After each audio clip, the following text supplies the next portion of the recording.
Hola niños, ¿cómo están? Hoy vamos a orar, pero a Jesús y a Dios. Todos van a cerrar sus ojitos y van a repetir después de mí. Papito Dios, te damos gracias por este día, por los pastores, por los niños de la iglesia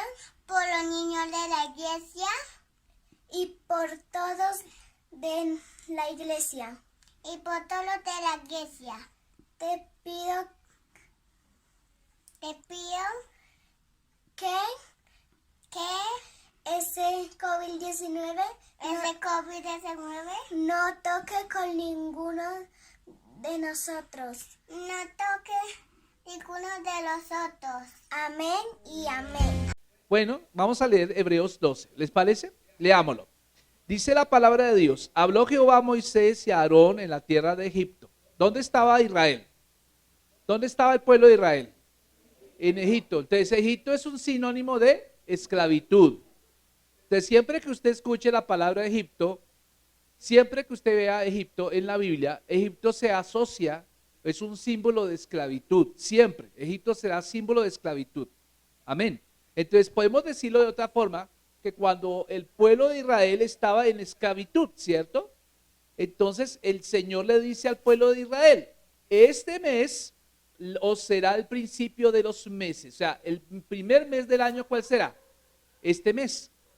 Entonces, vean ustedes que para vosotros será el primero de los meses del año. Hablad a toda la congregación de Israel diciendo: en el 10 de este mes, tómese cada uno un cordero según las familias de los padres, un cordero por familia. O sea, será el primer mes, o sea, como el enero para nosotros, este es el enero para los judíos. ¿Sí me entiende? Ahí empezó el año. ¿Cómo se tiene en cuenta? Por las estaciones, porque en este momento es que empieza la primavera.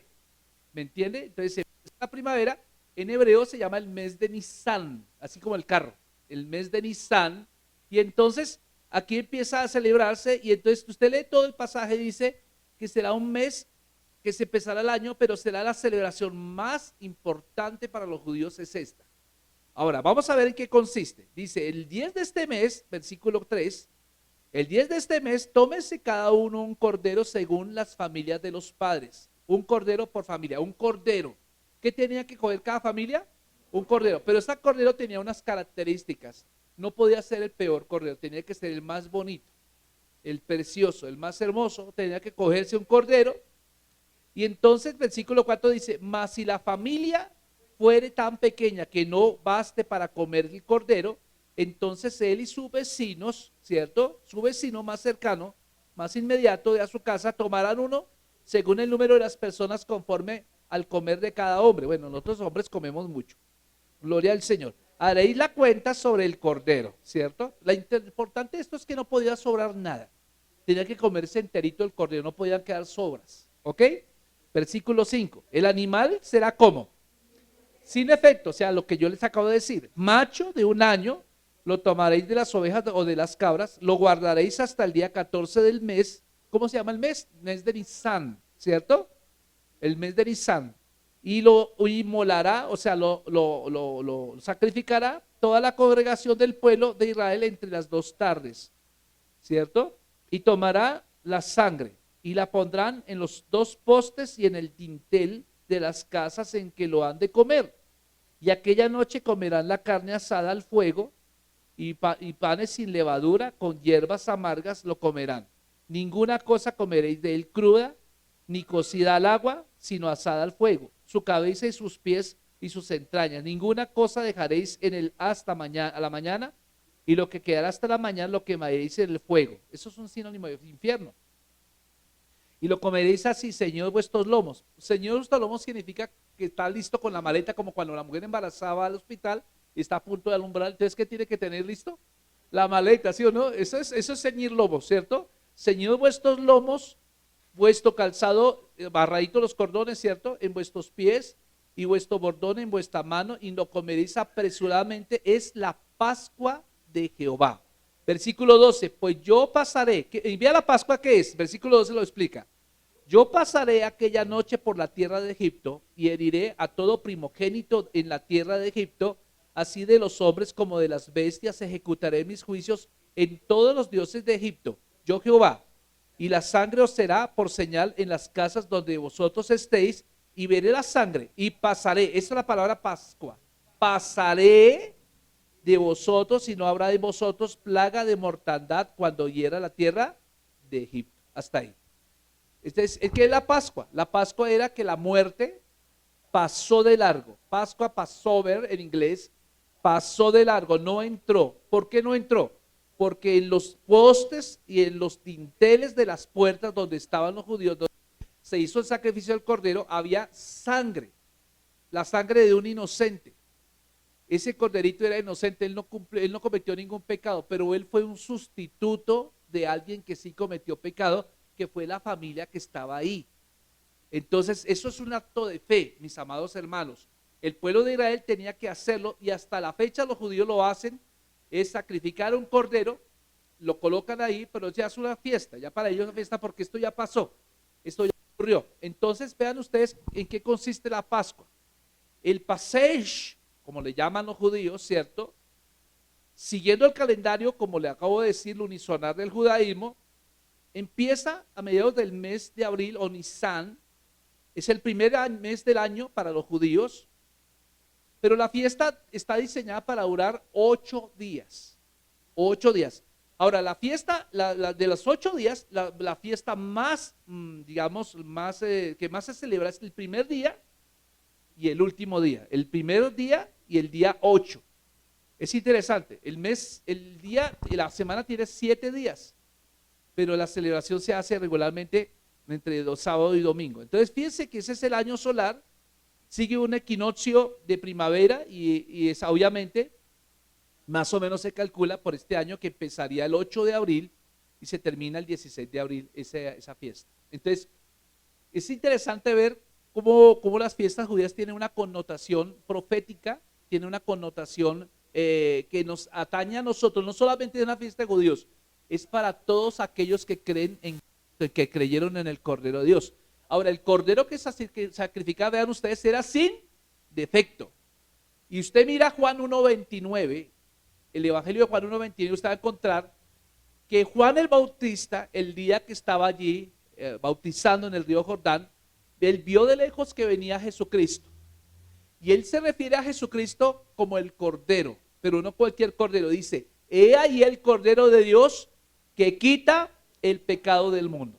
Qué interesante, mis amados hermanos, el ver que toda esta fiesta que fue constituida en el Éxodo 12 dentro de Egipto, que significa esclavitud, significaba, mi amado hermano, que se habría de constituir en lo más importante que celebraría cualquier persona que tuviera que ver con el Dios Altísimo. Amén. Así que, mi amado hermano, esta es una de las 3 fiestas, digamos, estacionales por su vinculación con ciclos agrícolas. Pues regularmente en primavera usted ve que, yo como no he tenido oportunidad de viajar a primavera, pues yo veo películas, ¿cierto? Yo veo las películas también, mis amados. Uno tiene que ser recursivo, ¿sí o no? Ay, es que yo viajo a Estados Unidos. No, no he viajado a Estados Unidos. Yo he viajado a Estados Unidos, el barrio de aquí queda frente a Corabastos, barrio de Estados Unidos. ¿Sí? Ese sí he ido.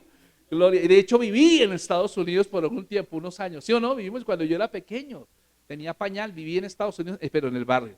Gloria al Señor. Y cuando uno ve las películas, uno ve que la primavera empieza con un florecer.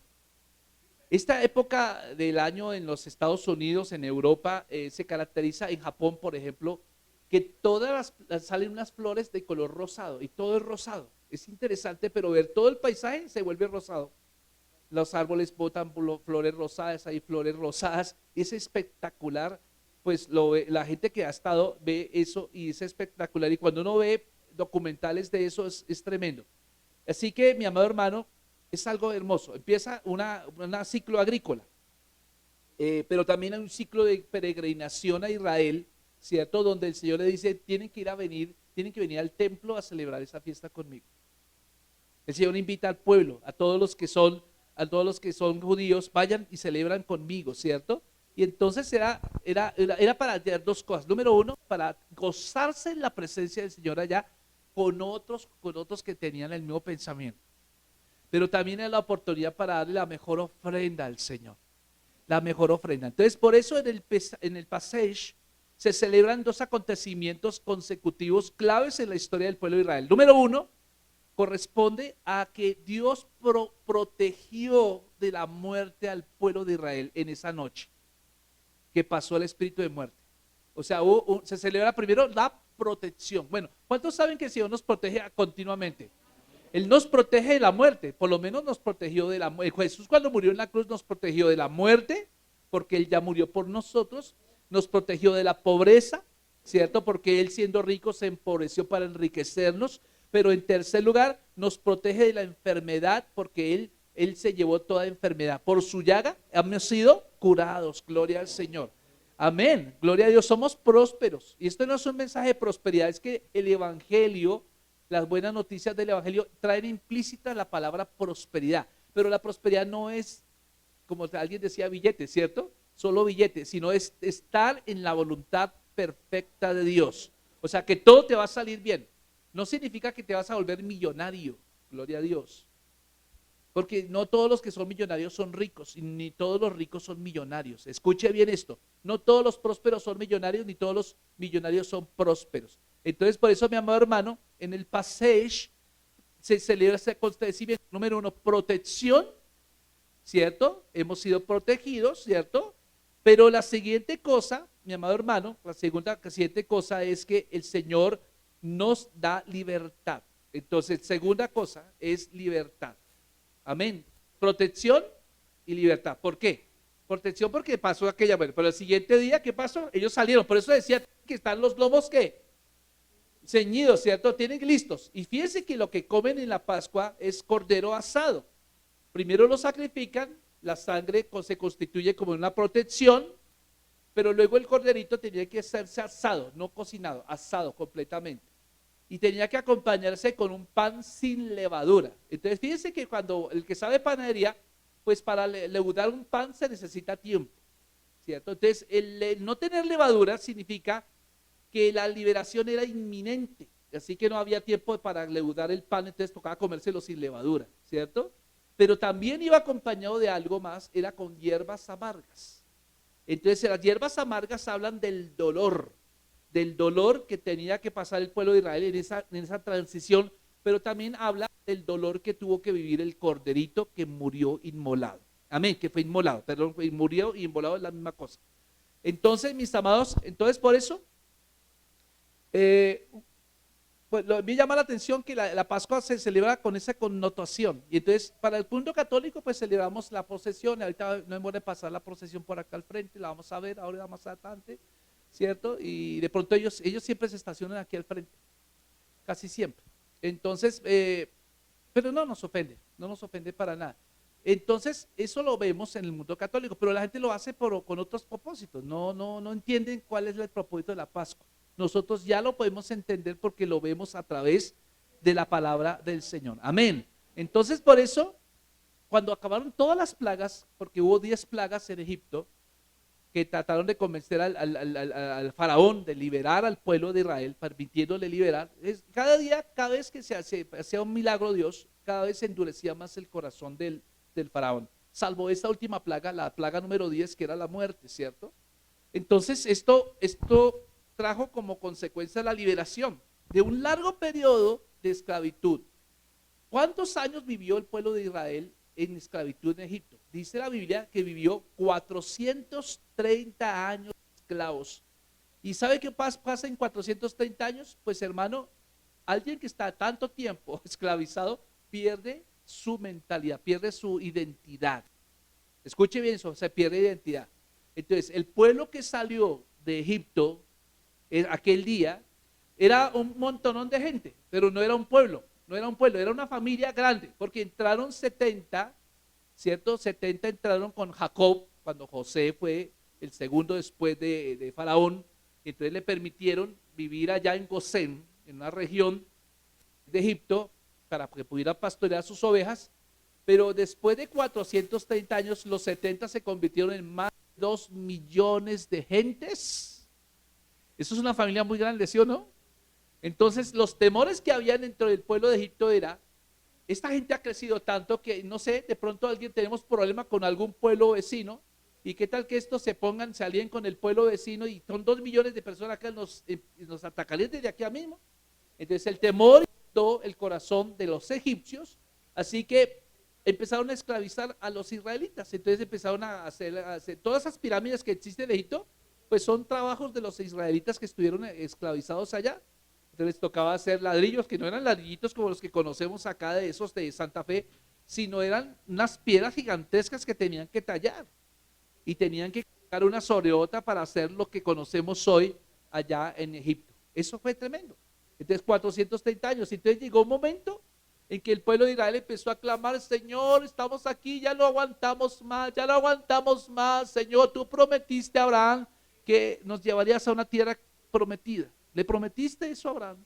Y así, mi amado hermano, que el Señor escucha la oración o el clamor del pueblo que estaba allí esclavizado. Y entonces, ¿qué ocurre? El Señor manda un libertador llamado Moisés. Y así ocurre. Y entonces a las 10 plagas, cada una de las plagas simboliza un dios egipcio. Entonces, ¿qué es lo que está diciendo? El Señor los ataca con sus mismos dioses. Les da sopa de su propio chocolate.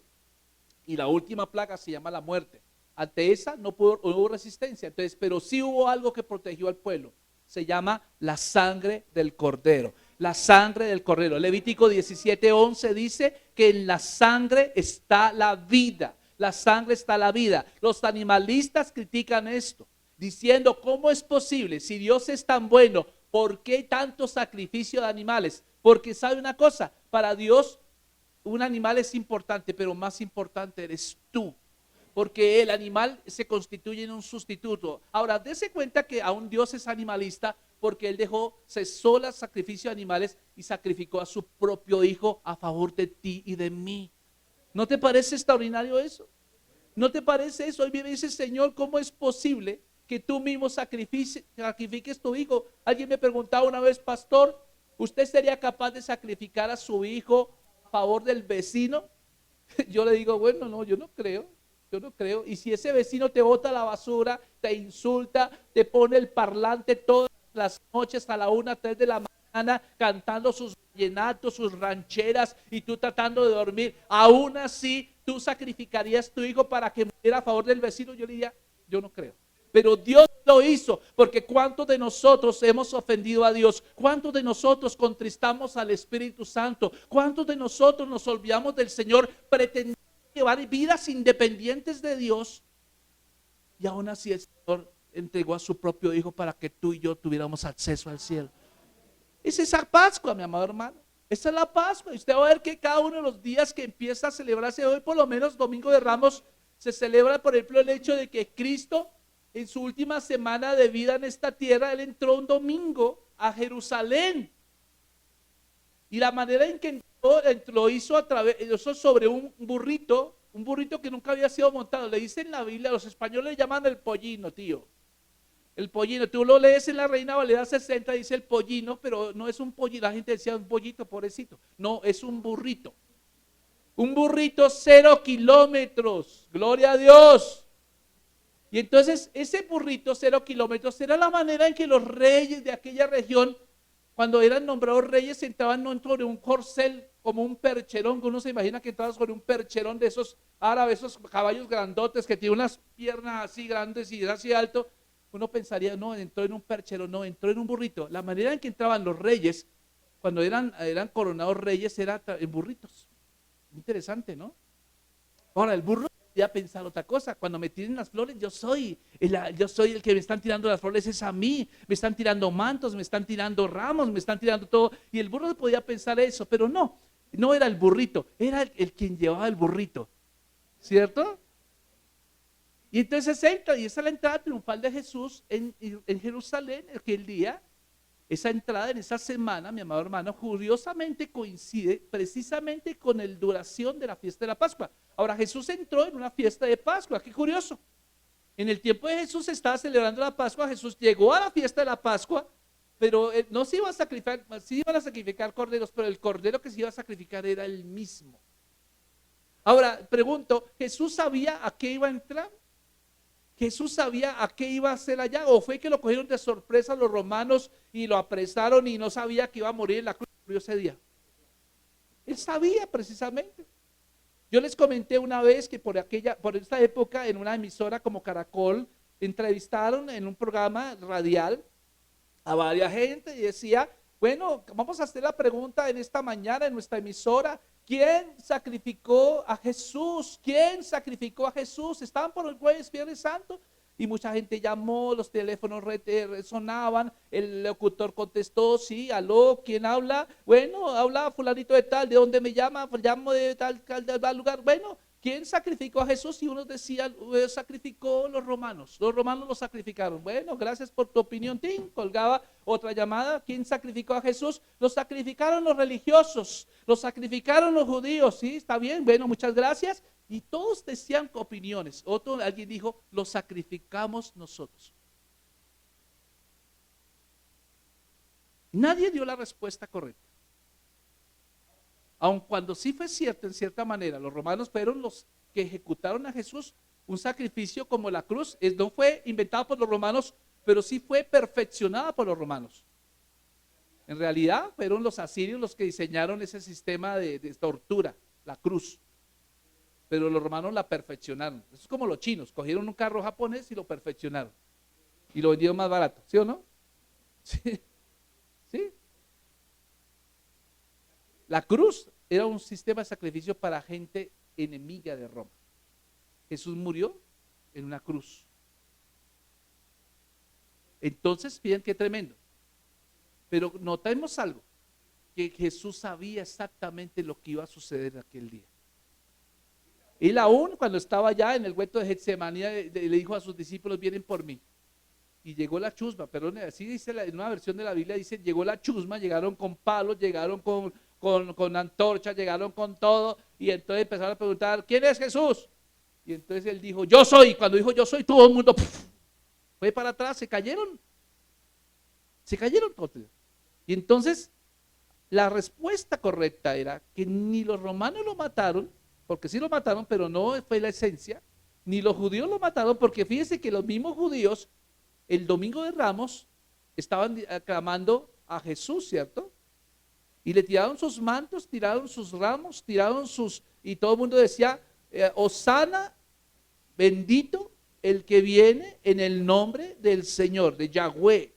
Bendito sea, Hosana. Hosana significa en hebreo, oh sálvanos, oh sálvanos, oh sálvanos, tú eres el rey de Israel. Y entonces él entró en su pollino, veía una multitud siguiéndole, y esas mismas multitudes que le estaban aclamando aquel día como el rey de Israel, ese mismo viernes, el jueves, estaban diciendo, Barrabás, Barrabás, Barrabás, crucifíquenlo, crucifíquenlo, crucifíquenlo.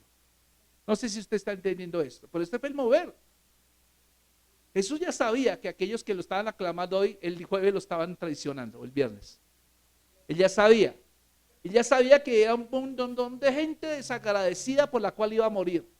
Él ya sabía que era un montón de gente que no valía la pena. Yo, si me preguntan, pastor, ¿usted sería capaz? No, yo que voy a morir por esos sinvergüenzas. Al contrario, que los muerda un perro. ¿Cierto que uno haría eso? Pero la misericordia de Dios es tan eterna, tan maravillosa, que eso es lo que nos tiene aquí hoy reunidos.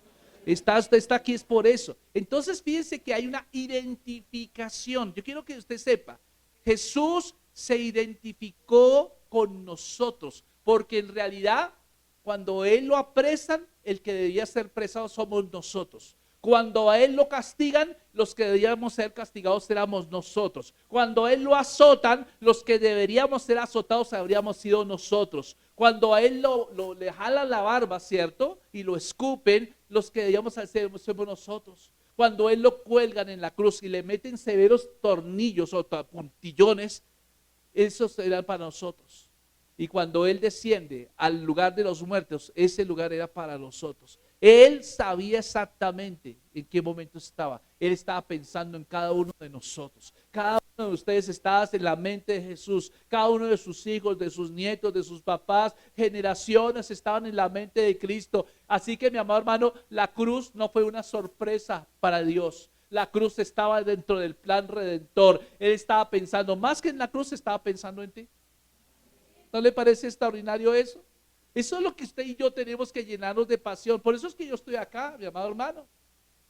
Mire, si fuera por mí, yo hace rato estaría en una empresa o tendría mi propia empresa. Yo estudié 5 años publicidad y comunicación. Yo estudié 5 años publicidad. Mi esposa estudió también sus 5 años allá. Estudió pedagogía infantil, ¿cierto? Primera infancia estudió ella sabe mucho el tema. Ayer lo vimos, ayer cuando nos explicaron esto, yo quedé con la boca así como la máscara, se me cayó la quijada así viendo todo lo maravilloso que enseñaban ellas. Y hermano, teniendo esos títulos, yo podría estar en este momento ganando un buen sueldo. Yo podría estar ganándome un sueldo de 10, de 15 millones de pesos, pero dejo de ganar ese sueldo. Y mi esposa deja de dar un sueldo porque yo creo que esto es verdad y que esto es eterno y el sueldo es simplemente temporal. Hay mucha gente que viene a la iglesia, Señor, bendíceme en mi trabajo, bendíceme un buen sueldo, bendíceme un aumento, bendíceme un ascenso, pero está pensando en el plano de lo físico nada más. ¿Y qué pasa? No estás haciendo nada por lo eterno. Estamos acá es por lo eterno. Y cuando se celebra esta Pascua, mi amado hermano, esta Pascua viene a ser la fiesta más importante para los judíos. Es la fiesta más importante porque ellos sabían que había un sustituto, que aquel día en Egipto alguien ocupó el lugar de ellos. Alguien ocupó el lugar de ellos y ellos son libres, gracias a Dios, porque alguien murió por ellos. Era un corderito, pero nosotros murió el mismo Hijo de Dios. El mismo Hijo del Señor murió. Entonces, impresionante, ¿cierto? Por eso, para los judíos esta fiesta tiene una connotación demasiado importante. ¿Cuánto más debería ser para nosotros que sabemos que el Cordero es Cristo?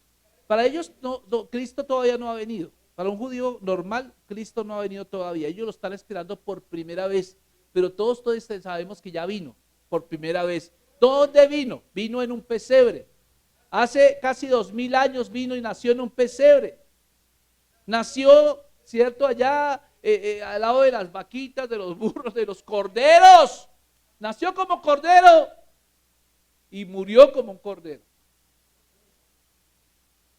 Y eso es lo que la gente no puede entender. Dijo, ¿cómo es posible, si es tan Dios como dice ser, cómo es posible que venía a morir como un cordero? No que es Dios, porque yo me imagino a un Odín, ¿cierto? Como decía por ahí cierto humorista que tiene pelo en pecho y espalda plateada, ¿cierto? Con su martillo de Thor, ¿cierto?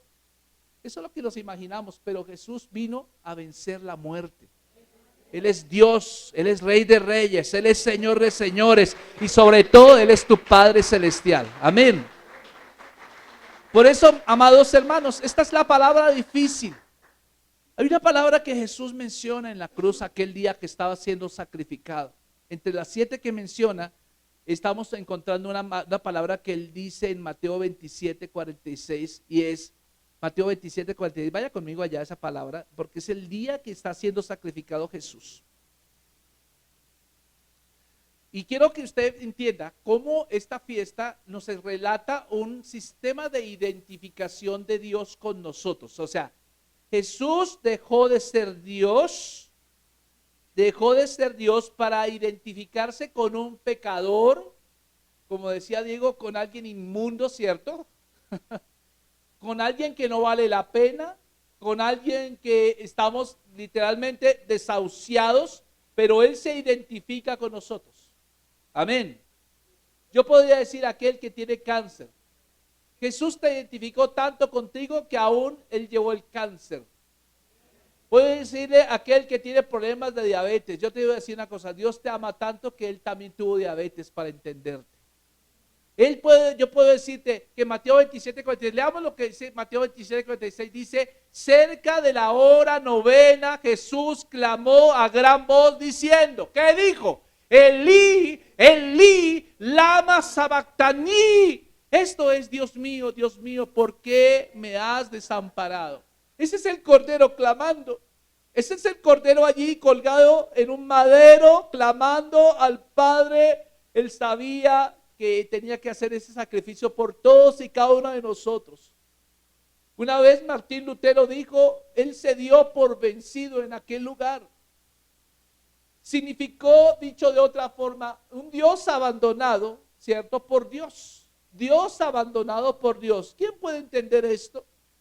Pues esta es la palabra que identifica, mis amados hermanos, a Jesús con los pecadores. ¿Por qué?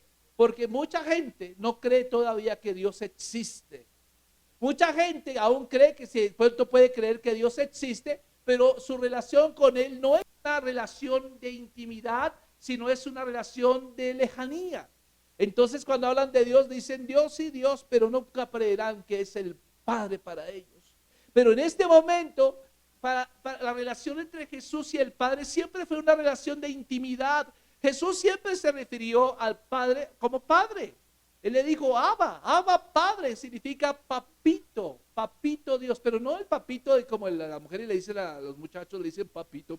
No, no es ese papito. Él le dice papá lindo, papá hermoso, es una intimidad. No estamos bajándole el poder a Dios. Entonces, pero en este momento Jesús no le refiere a él como papito, él se refiere a Dios mío, como todo mundo.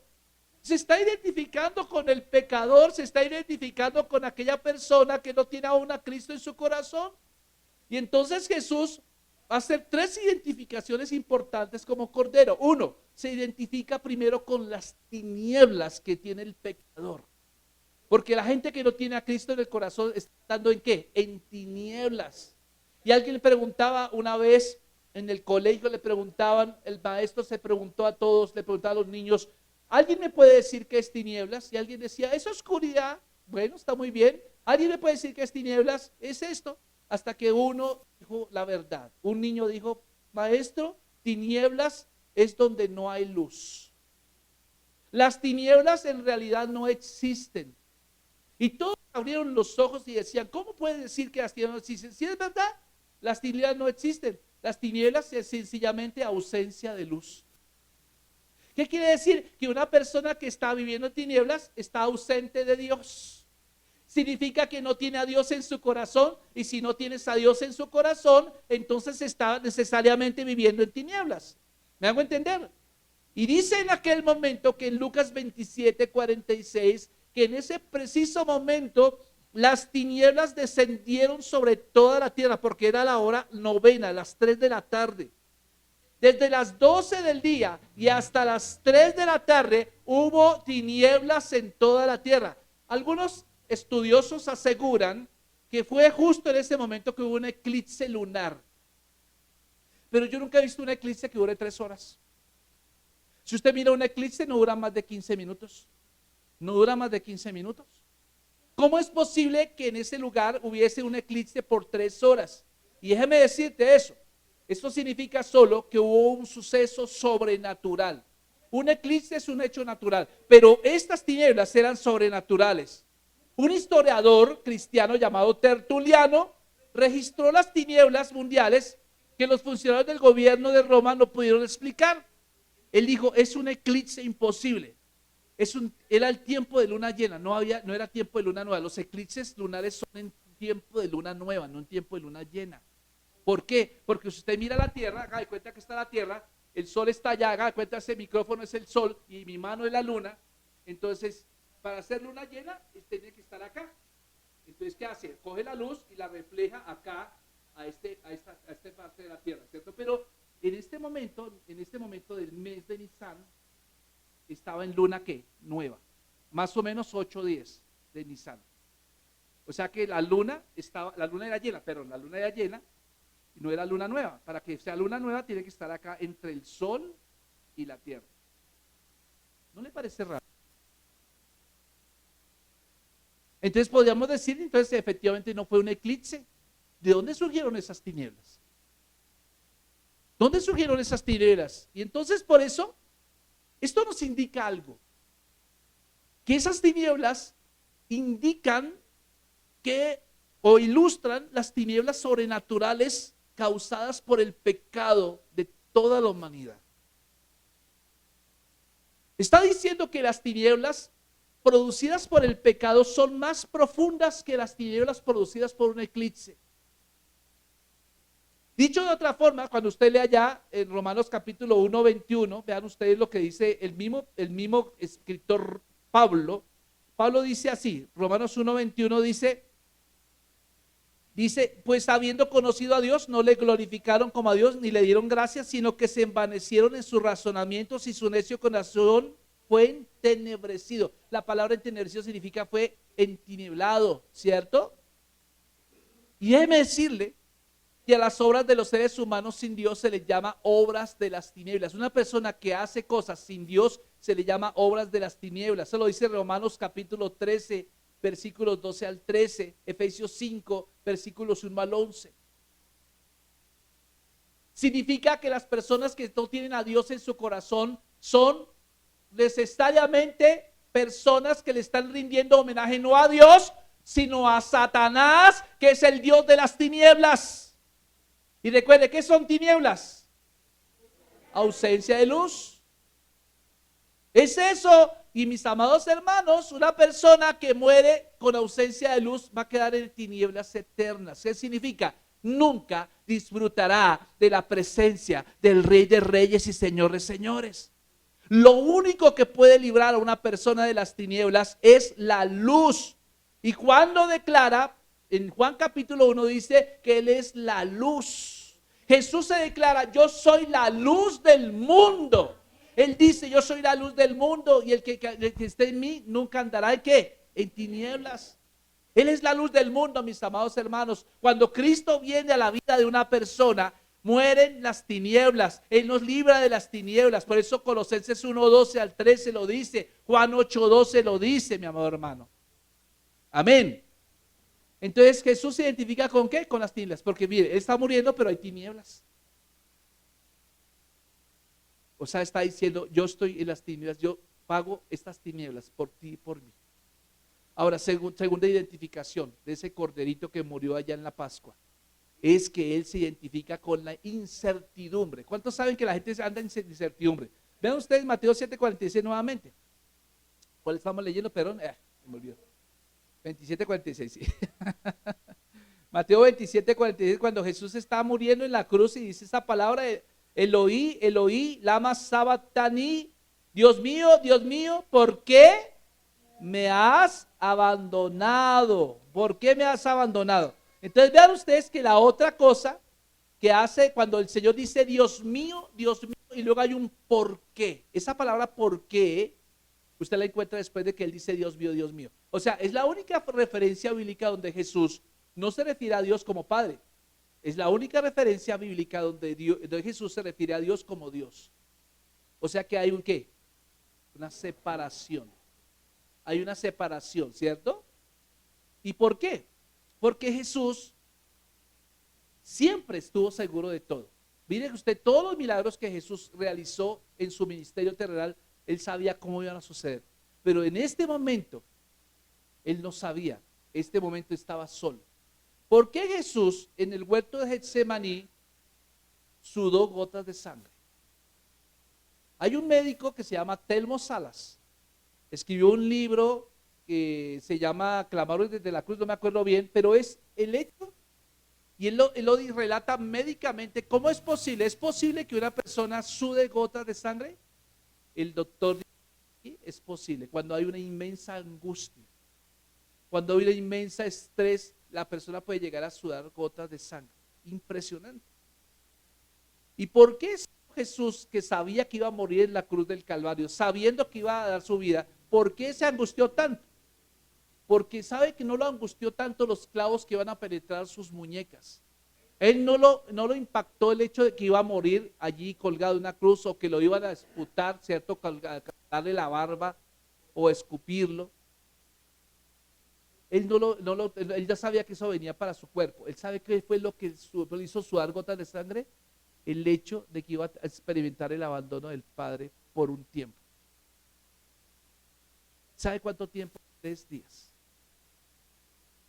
Para Él es mucho día. Yo no entiendo cómo hay gente que experimentan el abandono del Padre tanto tiempo. Por esta época se va a dejar a Melgar. Y ¿cómo? ¿Qué te pasa, hermano? Es cierto, vaya a Melgar, pero primero está Dios. Todo tiene su tiempo. Pero hay gente que deja de venir a la iglesia, no, es que me salió una invitación por allá y esto y lo otro. Hermano, yo no entiendo. Y ahora uno ve que la gente que es así, por sus frutos, los conoceremos. Sus vidas son destrozadas. No, pero tengo plata, tengo carro nuevo, compré el último carro, ¿cómo te parece? Compré el iPhone 13, 9 millones de pesitos, papito. ¿Cómo le queda el ojo? ¿Y qué ganas con tener un iPhone 13? Si hoy pues Jesús puede venir por ti, ¿y qué? ¿Te llevas el iPhone 13? Entonces estamos sembrando en cosas. Hay gente que está sembrando más en lo terrenal que en lo eterno. Entonces eso significa, mi amado hermano, que hay una incertidumbre tremenda, porque hay la experiencia de los maestros de la ley, ¿cierto? Por ejemplo, Jesús compartió con los maestros de la ley, pero también fueron testigos de las bodas de Caná, el milagro que hizo en convertir el agua en vino, ¿cierto? Cuando él alimentó los 5,000, ¿cierto? Que no eran 5,000, sino que eran como 18,000, porque los hombres iban con sus esposas y iban con toda su cola, ¿cierto? ¿No ha visto que a veces eso, no iban solos? Por ejemplo, la gente dice, y Jesús iba con sus 12 discípulos, la gente creía que los 12, no, Pedro llevaba a la mujer y llevaba la chorrera de chinos allá, todos así, ¿cierto? Y entonces cuando Marta y María invitaron a Jesús a almorzar en su casa, pues Marta ahora entiendo por qué estaba tan afanada y tan turbada, porque no eran 12, no eran 13 personas, eran muchos. Dios mío, no alcanza. Vaya amiga, vaya mate la vaca, coja la gallina, coja los huevos y esto y lo otro. No, eso es mucho. Ayúdeme a picar cebolla. Y María ya escuchando a Jesús, todo feliz, ¿cierto? Y el trapero allá y ponga la leña y traiga palos y esto y lo otro. Ahora entiendo a Marta. ¿Sí o no? Pero Jesús en cada uno de esos momentos, él sabía exactamente lo que iba a hacer. Recuerda cuando le pregunta a Felipe, Felipe, ¿dónde conseguimos pan para darle a todos estos? Y Felipe se rascó la cabeza, uy, pero es que son muchos. Y Judas, ¿cuánto tienes ahí? No, no alcanza ni con, para, pero entonces él no quería escuchar esa respuesta, él quería saber solamente que le dijeran, no sabemos, pero tú sí sabes cómo vas a hacer. Y solamente un bebé, un chinito de 8 años que llevaba su loncherita, sus pececitos y sus panecitos, comía harto el chino de río, ¿cierto? Comía 2 peces, ¿cierto? 2 panes, ¿cierto? Y esos pececitos allá. Y entonces cuando dice, mire, yo ofrezco mi loncherita, ya, aquí es esto, pero ¿qué es esto para todo? Él tuvo fe, y él supo exactamente qué hacer con esa lonchera, ¿cierto? Entonces Jesús se identificó con la incertidumbre. Yo quiero decirle, Jesús quiere que tú sepas que no debes tener incertidumbre, ya la tuvo allá en ese momento, ¿cierto? Él ya la tuvo, Jesús estuvo, ese fue el momento de incertidumbre de Jesús. Y tú tienes que preguntarte, ¿por qué estoy aquí? ¿De qué trata la vida? Tú estás aquí porque Dios tiene un propósito para ti, tu familia. Tú no estás acá para, ay, es que el pastor, para que me vea, para que, ay, que sí, cierto, para que me pongan en la promesa ya. No, tú estás acá porque Dios tiene un propósito para tu vida. O sea, mi amado hermano, cuando alguien está en incertidumbre, como Jesús la experimentó, esto lleva a una agonía del alma. Por eso Isaías capítulo 57, 20 dice que los impíos son como el mar de tempestad, dice allí Isaías. Entonces la gente que no tiene a Cristo siempre vivirá en incertidumbre, pero aquel que está en Cristo, estamos confiados en que Él nunca nos deja abandonados. Ahora, ahorita estamos en todo lo político. Qué cosa tan terrible. Y me pone muy triste ver cómo cristianos se están polarizando por causa de un político que ni los conoce a ustedes. ¿Cierto? Hay unos que son de un lado y el otro del otro, y eso se defiende y eso le dicen allá y empiezan a decir una cantidad de groserías o empiezan a hablar tonterías. Yo le voy a decir una cosa, con todo el respeto, ninguno de los candidatos que está allí murió por usted. El que murió por usted se llama Jesucristo. Y así usted lo conozca algún día, ese hombre simplemente lo saludará y ¿cómo va? Sí, ¿cómo le va? Permiso, permiso. Ella no va, mientras que usted va a Cristo y siempre le dedicará tiempo a usted. ¿Vale la pena uno dar tanto tiempo por una persona que es un ser humano tan falible o peor que uno? ¿Será que uno de esos candidatos realmente nos cambiará la vida? Ya llevamos toda la vida, desde que yo tengo mi uso de memoria y voto, todos han prometido lo mismo, que van a cambiar, que ahora sí, y me conozco hasta los eslogans, ¿cierto? Bienvenido al futuro, dijo un presidente, bienvenido no sé qué, y ahora sí vamos con la gente avanzamos, el gobierno de la gente, seguimos en la misma, hermanos. Y todavía hay un poco de gente que todavía cree que los va a sacar de la pobreza. Hay gente que promete que le van a dar subsidios. Déjame de acuerdo. Si él saca de su propio bolsillito para darnos a nosotros, voto por él. Pero él no lo va a hacer. Van a sacarle del bolsillo a usted para darle a otro. Y él va a quedar como un príncipe. Es que nosotros cambiamos. Eso no lo hace. Jesús sí lo hizo. Él dio su propia vida. Jesús dio su propia vida. Así que usted no es ni de derecha, ni de izquierda, ni de centro. Usted es del cielo. Quítese de la cabeza esa vaina de derecha, izquierda, centro. Usted es de arriba. Sí. Y a mí me da una tentación escribir cosas en el Facebook. Dios mío, este está diciendo una brutalidad. Uy, mi dedito está así que se vaya a picar ahí. Y me lo muerdo. Quieto, quieto, quieto, no diga nada. Porque usted no es de arriba, ni acá, ni acá. Usted es de arriba. Ya, tómate un vasito de agua. Canta hasta 10, ¿cierto? Y eso es lo que me toca a mí hacer siempre.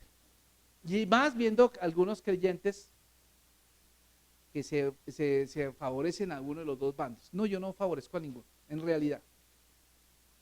En realidad no favorezco. Por eso, mi amado hermano, la tercera identificación es que Jesús se identificó con la separación de Dios. Fíjese que la separación se llama muerte. Él dice, Jesús, Dios, ¿por qué me has desamparado? ¿Sabe una cosa? Teológicamente hablando, ¿por qué el Padre no miró a Jesús en este momento? Y le voy a dar la razón, que Dios, el Padre, dejó de ver a Jesús, porque en este momento Jesús estaba llevando el pecado de toda la humanidad, de todas las generaciones. Eso debe oler muy feo, ¿cierto? ¿Cuántos han visto que, alguno de ustedes les ha salido alguna vez un huevo podrido? Alguno de ustedes rompió el huevito y ustedes tenían hambre y ¡pum! Salió podrido, preciso. Usted ya tenía varios huevos ahí para batir. El último huevo le salió podrido. ¿Qué pasó? Todos los demás huevos a la caneca. Y eso usted lavó ese plato y siguió oliendo a podrido. Y se llenó el ambiente de olor a podrido. Y abre las ventanas para que salga el olor y no sale. Una vez mi esposa le dio por comprar un cuartico de hígado. Y yo no sé por qué razón se nos olvidó y se quedó en la guantera del carro. Se nos olvidó. Y pasaron los días, como la canción, y pasaron las horas. Y eso empezó a oler. Pucha, pero ¿qué huele? Y yo empecé a pensar, dije, hablé con el mecánico, yo creo que es que el carro tiene alguna entrada de agua por el paral y se está posando el agua en el tapete y eso está oliendo feo. Y nos desbaratamos el carro. Y todo está perfecto, el tapete nuevo, la pintura perfecta, el paral está bien, sí, pero seguía oliendo feo. Y dele, y busque por todos lados, revuelque. Y cuando encontramos una noche, cualquier noche, busqué en la guantera un papel cuando encontré una bolsita, y esto qué cosa es, cosa horrible, esa vaina qué es, está verde. Y buscamos un chute de basura y pum, lo boté. Mi mano quedó oliendo a pucho, perdóneme. La bañé 2 veces y no me quitaba el olor. Y el carro me tocó, duró días oliendo a eso. Con ventana abierta me tocaba andar y así lloviera para sacar el olor y no salía. ¿Se imagina usted la podredumbre que Jesús llevó de todos los pecadores de todas las generaciones? ¿Cómo olía eso? Ahora entiende al Padre. El Padre dejó de ver a Jesús. Está llevando el pecado, la pudrición de tantas generaciones. Él dejó de verlo. Su santidad impedía que lo pudiera ver. Entonces, por eso, mi amado hermano, Jesús tomó el lugar que nosotros, en esa pudredumbre. Un autor llamado John Rice decía, para comprender esto, usted tendría que no haber pecado e ir al infierno en ese estado. Pero Él lo hizo para descender con toda esa multitud de pecados al lugar de los muertos. Él no le dice Padre, sino que toma el lugar de un alma perdida, porque la gente que no conoce a Dios nunca le llama Padre a Él, le llaman Dios. Vaya, mire usted, Predíquele a alguien afuera, un borracho. ¿Usted cree en Dios? Claro, yo creo en Dios. ¿Cierto? Yo creo en Dios. Todo el mundo cree en Dios. Pero cuando usted le habla de Jesús, ahí sí, perdóneme usted. Yo soy católico, apostólico y romano y usted me respeta. Me respeta, ¿sí o no? Pues todo va bien hasta que usted menciona a Jesucristo. Usted puede hablar de Dios, incluso con los homosexuales, ellos creen en Dios. Pero usted el día que hable de Jesucristo, ya esa es una palabra ofensiva. Es ofensivo hablar de Jesús hoy en día. Es ofensivo decir que usted es cristiano. Entonces, por eso, mi amado hermano, él se estaba identificando con eso. Él tomó el lugar del alma perdida. Él fue desamparado para que usted nunca tuviera que ser desamparado. Amén. Eso lo dice Hebreos 13:5, mi amado hermano. Por eso, mi amado hermano, le voy a decir una cosa. No es necesario de que usted siga en tinieblas. No es necesario que usted siga en una actitud de incertidumbre. ¿Sabe por qué? Porque Jesús ya se identificó con todos y cada uno de nosotros. El problema aquí no es si Dios se identificó con nosotros, sino el pregunta es, ¿usted se identifica con Jesús? Esa es la pregunta. Y esta pregunta ahora te la hace Dios a ti. ¿Tú te identificas conmigo? Yo fui capaz de identificarme contigo y me rebajé para que tú no tuvieras que vagar más al fondo, para levantarte. Mi pregunta es, ¿tú te identificas conmigo? ¿Y cuántos se identifican con Dios en esta mañana? ¿Cuántos se identifican con Cristo, que es la palabra más ofensiva, es Jesús? Es la palabra ofensiva para un ateo. Es la palabra ofensiva para un comunista. ¿Por qué cree usted que en los países comunistas persiguen a los cristianos? ¿Por qué cree usted? Hay un libro que se llama Devoción Extrema, donde relata todos los testimonios de hombres y mujeres que viven en países comunistas. ¿Cuánto les cuesta? Muchos de ellos han muerto sus familias en cárceles, en trabajos forzados, por solo predicar de Cristo. Nosotros no tenemos, gracias a eso. Ojalá que nunca llegue eso. Hay que orar para que no llegue ese momento. Pero si llegara, le pregunto, ¿usted negaría a Cristo? Y así le pasó a un pelotón de soldados rusos que llegaron a un lugar, a una casa, ni siquiera era una iglesia, llegaron a una casa y había harta gente así como ustedes, así reunidos. Y estaban alabando a Dios. Imagínense alabando a Dios. Alabaré, alabaré, alabaré, alabaré. Unos estaban así, otros, alabaré a mi Señor. Cuando llega, irrumpen con sus armas largas. Llegó el ejército ruso, un pelotón, como 5 soldados, de ese pelotón llegaron como 5 soldados. ¿Y ustedes son cristianos? Sí. Quiero saber quiénes son los que son cristianos. Los que son cristianos, háganse aquí a la derecha, y los que quieran dejar esto y no morir, pueden irse. Se pueden hacer aquí a la izquierda.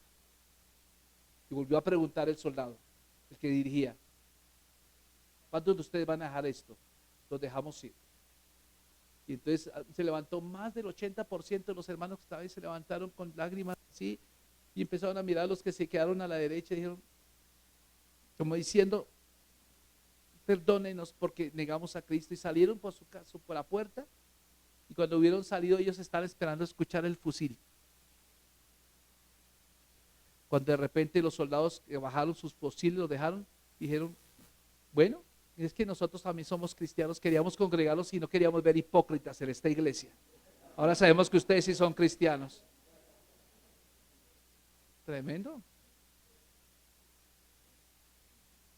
Así pasó, y eso fue cierto, fue verídico, ocurrió en Rusia. Gracias a Dios, Rusia hoy se ha abierto un poco más al evangelio. Ucrania es un país netamente cristiano, ortodoxo. ¿Sí? Allá hay pastores, allá hay iglesia de Dios también de nosotros. ¿Sí? Por eso tenemos que orar por los pastores que hay en Ucrania, en Rusia también. Yo tengo amigos en Rusia, tengo amigos pastores en Rusia. Y yo sé que esto que está pasando, que nos tiene en una situación, todo el mundo tiene que ver con eso, mi amado. No crea que usted no tiene que ver con eso. O si no vaya a comprar una libre papa, si dice que no tiene nada que ver con eso. todo lo que está pasando ahorita con el costo de la canasta familiar tiene que ver con lo que está pasando en Rusia. Y usted dice, ¿pero qué? Si eso está al otro lado del mundo.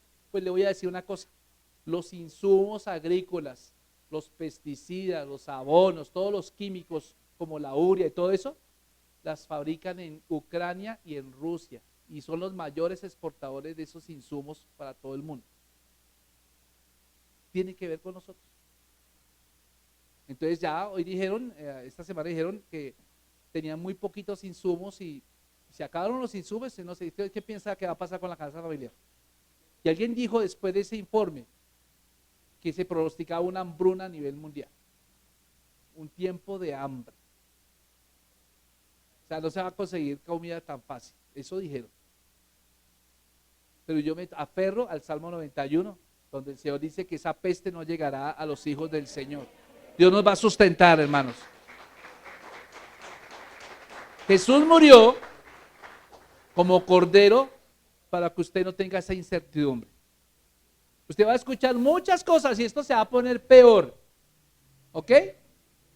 Va a llegar el día en que yo como pastor no va a poder predicar ciertas cosas de la Biblia porque van a estar allá la policía allá al frente escuchando que predico si está a favor o en contra del Estado. Y yo no estoy hablando del Estado, estoy hablando de la Biblia.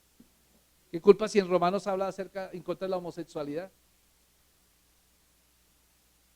Pero eso vamos a llegar a ese punto, mi amor, hermano, y usted y yo tenemos que prepararnos para irnos. ¿Para dónde se va a ir? ¿Para la derecha? ¿Pero para la derecha? ¿Para la izquierda? ¿Para el centro? ¿Para dónde se va a ir usted? Ellos no van a dar su vida por usted, perdóneme. Yo no sé por qué ponen tanto énfasis en un político. Ellos no van a dar, ni siquiera lo van a saludar, ni siquiera le van a mandar un saludo de cumpleaños, nadie. Cuando usted esté enfermo no lo va a visitar. ¿Por qué por qué tanto fanatismo con esa vaina religiosa, de esa vaina política? Esos sí son fanáticos y nos critican a nosotros que somos fanáticos, gloria a Dios. Ellos tienen su Dios. Entonces dejemos el fanatismo y pidámosle al Señor sabiduría. Semana Santa es semana donde el Hijo dejó de ser Dios para ser nosotros. Eso es un motivo de fiesta y es un motivo de agradecimiento. Amén. Gloria al Señor. Póngase de en pie. Vamos a darle gracias al Señor. Que el Señor sea orando milagrosamente en esta mañana sobre toda necesidad que haya en nuestras vidas. Entréguele su corazón al Señor, hermano. Entreguémosle nuestro corazón al Señor. Dejemos de estar caminando entre el mundo y Dios, sino seamos completamente de Él. Amén. Cierre sus ojos, levante sus manos. Padre, diga conmigo, Padre.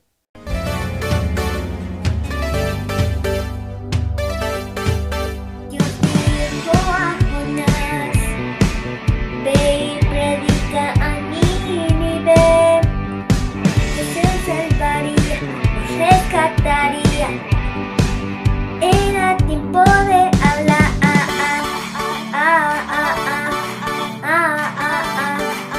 Era tiempo de hablar.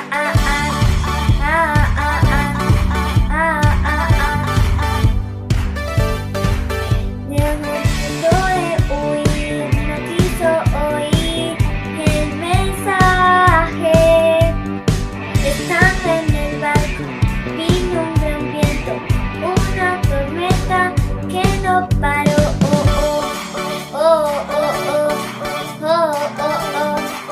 Una que no paró.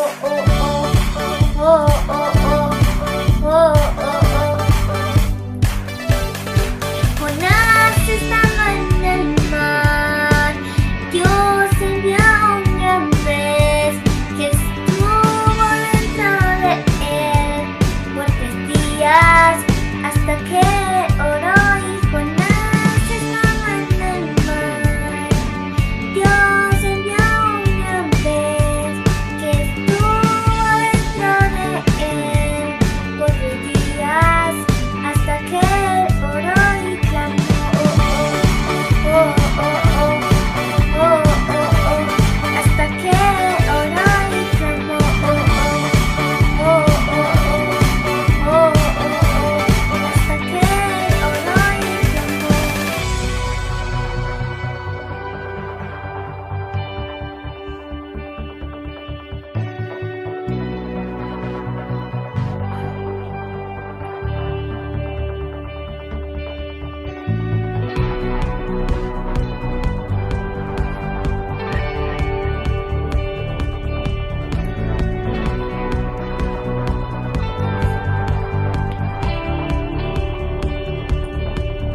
oh, oh, oh.